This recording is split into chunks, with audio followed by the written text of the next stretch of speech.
सज्जनों, आप देख रहे हैं हमारे अनंत पत्र न्यूज़ चैनल पर श्री मार्कंडेय महापुराण की कथा। आज का प्रसंग है स्वरोचिष मनु के जन्म एवं चरित्र का वर्णन किया गया है। कौशिक जी बोले, महामुनि, आपने हमारे प्रश्न के अनुसार पृथ्वी, समुद्र आदि की स्थिति तथा आदि का भली भांति वर्णन किया है। अब मैं मनवंतरों एवं उनके स्वामियों, देवताओं, ऋषियों तथा मनुपुत्रों का परिचय जानना चाहता हूँ। मार्कंडेय जी ने कहा, मुने, मैंने तुम्हें स्वयंभू मनवंतर की बातें बता दी। अब स्वरोचिष नामक दूसरे मनवंतर का वर्णन मैं कहता हूँ, उसे ध्यानपूर्वक सुने। बरना नदी के तट पर अरुणास्पद नामक नगर में एक श्रेष्ठ ब्राह्मण रहते थे। वे स्वभाव से मृदु सदाचार्य था, वेद वेदांगों के पारगामी थे। अतिथियों के प्रति उनका सदा ही प्रेम बना रहता था। उनके मन में प्रायः यह विचार उठता था कि मैं रमणी, वन, उद्यान, नगरों, भूमंडलों को घूम कर देखूं।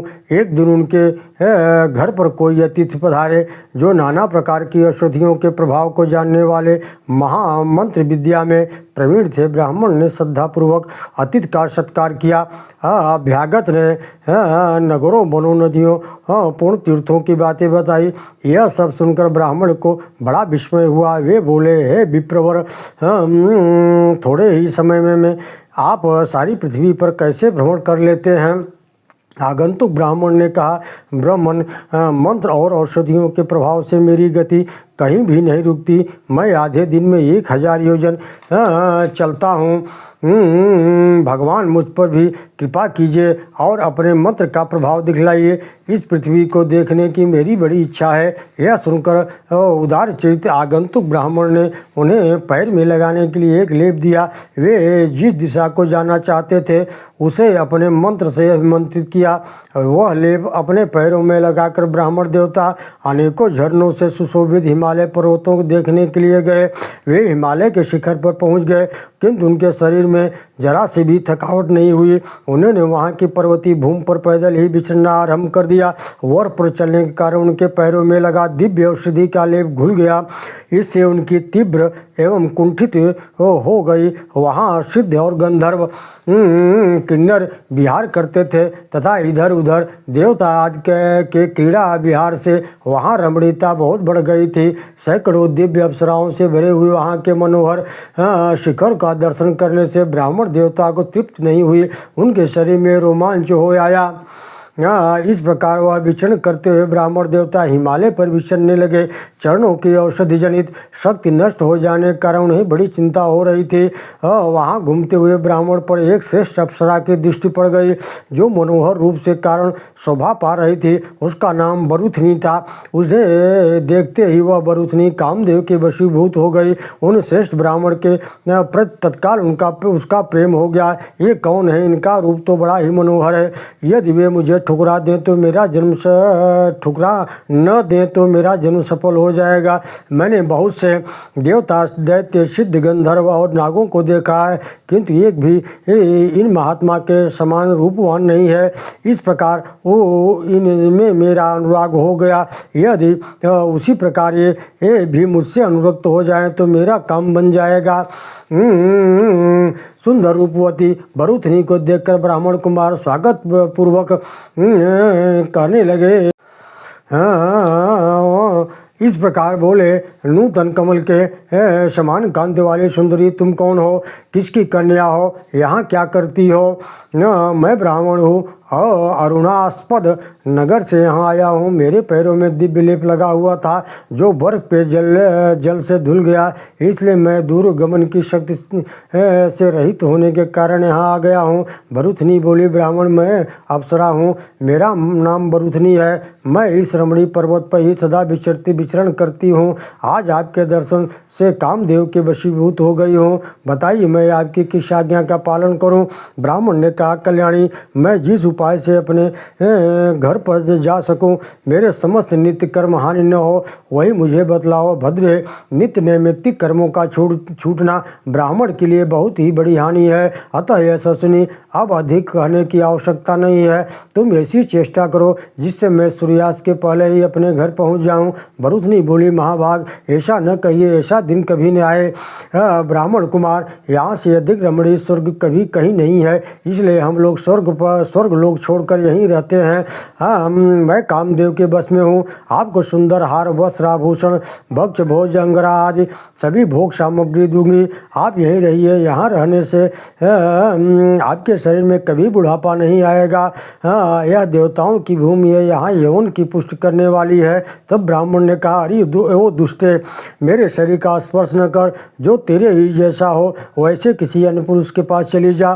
गार्हपत्य आदि तीनों अग्नियाँ ही मेरे आराध्य देव हैं। अग्रशिला ही मेरे लिए रमणीय स्थल है। कुशासन से सुशोभित वेदी ही मेरा प्रिया है। भरुथनी बोली, ब्राह्मण, यदि आप मेरी प्रार्थना ठुकरा देंगे तो मेरी मृत्यु होगी और इसका पाप आपको लगेगा। ब्राह्मण ने कहा, भरुथनी, मेरे गुरुजनों ने उपदेश दिया है कि पराई स्त्री का अभिलाषा कदाप न करें, अतः मैं तुझे नहीं चाहता, भले तू बिलखाया करे और सूख कर दुबली हो जाए। मार्कंडेय जी कहते हैं, यूँ कहकर उन ब्राह्मण ने पवित्र हो जल का आचमन किया और गार्हपत्य अग्नि को प्रणाम करके मन ही मन कहा, भगवान अग्निदेव, यदि आप कभी मेरे मन में पराये धन, पराई स्त्री का अभिलाषा न हुई हो तो मेरा यह मनोरथ सिद्ध हो जाए।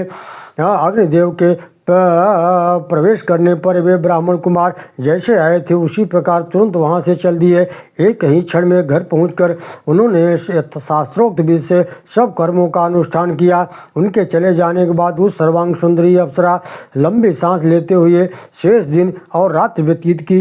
हे मुने, कलि नाम का एक गंधर्व था जो पहले से ही भरुथनी में आसक्त हो रहा था, किंतु उस अप्सरा ने उसको फटकार दिया था। उस दिन उसने भरुथनी को विरहिणी की अवस्था में देखा तो मन ही मन विचार किया, क्या कारण है जो आज भरुथनी इस पर्वत पर लंबी लंबी सांसें लेते हुए मुख उसका मलिन हो रहा है।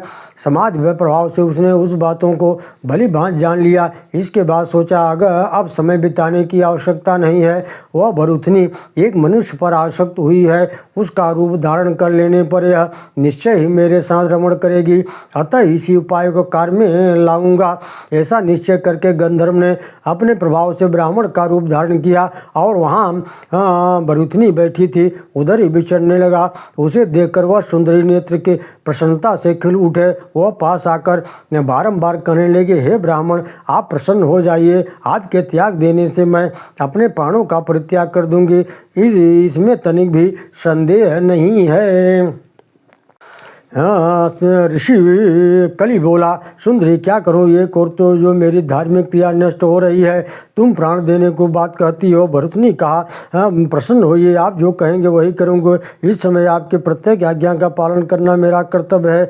कलि ने बोला, सुंदरी, संभोग के समय तुम मेरे साथ तुम्हारा संसर्ग हो सकता है। भरुथनी ने कहा, ऐसा ही होगा, आपका कल्याण हो, आप जैसा चाहते हैं वैसा ही हो। मार्कंडेय जी कहते हैं, तदनंतर वह गंधर्व भरुथनी के साथ पुष्पित और सुशोभित पर्वत मनोरम शिखरों पर रमणीय कंदराओं में नदियों मनोरम प्रदेशों आनंद पूर्वक विहार करने लगा। संभोग के समय भरुथनी अपनी आंखें बंद कर लेती थी और ब्राह्मण के तेजस्वी स्वरूप वान चिंतन किया करती थी। तत्पश्चात समयानुसार ब्राह्मण के स्वरूप का ध्यान करते करते उस अप्सरा ने गंधर्व के वीर से गर्भ धारण कर लिया। भरुथनी गर्भधारिणी जानकर ब्राह्मण रूपधारी गंधर्व ने उसे आश्वासन दिया और प्रेम पूर्वक उसे विदा ले वह अपने घर चला गया। गर्भ की अवधि पूर्ण होने पर प्रज्वलित अग्नि के बाद तेजस्वी बालक का जन्म हुआ। मानो वह सूर्य किरणों से संपूर्ण दिशाओं को प्रकाशित कर रहा हो, इसलिए वह सरोचिस नाम से विख्यात हुआ। वह महान सौभाग्यशाली शिशु अपने सद्गुणों के साथ ही प्रतिदिन उसी प्रकार बढ़ने लगा जैसे चंद्रमा अपनी कलाओं के साथ शुक्ल पक्ष में दिनों दिन बढ़ती रहती हैं। स्वभाव और स्वरोचित ने क्रमशः वेद धनुर्वेद विद्याओं का ग्रहण किया। धीरे धीरे तरुण अवस्था आ गई। एक दिन वह मंदराचल पर्वत पर विचर रहा था। इतने में ही उसकी दृष्टि एक सुंदरी कन्या पर पड़ गई जो भय से व्याकुल रहती थी। वो उसने कह रही थी कि मेरी रक्षा करो। नेत्र भय से कातर हो रहे थे। उसके स्वरोचित ने आश्वासन देते हुए कहा, डरो मत, क्या बात है बताओ। उस कन्या ने बारंबार लंबी सांस खींचकर अपना सारा हाल कह सुनाया।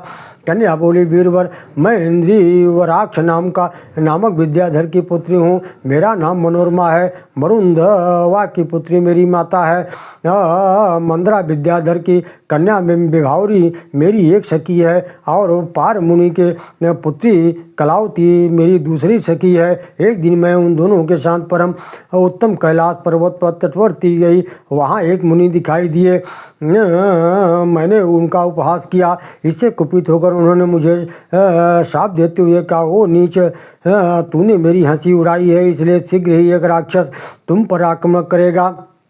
मेरी सखी ने ही मुनियों का बहुत फटकारा और कहा, तुम्हारी ब्राह्मणता का धिक्कार है। तुम्हें क्षमा न होने के कारण तुम्हारी सारी तपस्या व्यर्थ है। ब्राह्मण का स्वभाव तो धर्मशील होता है।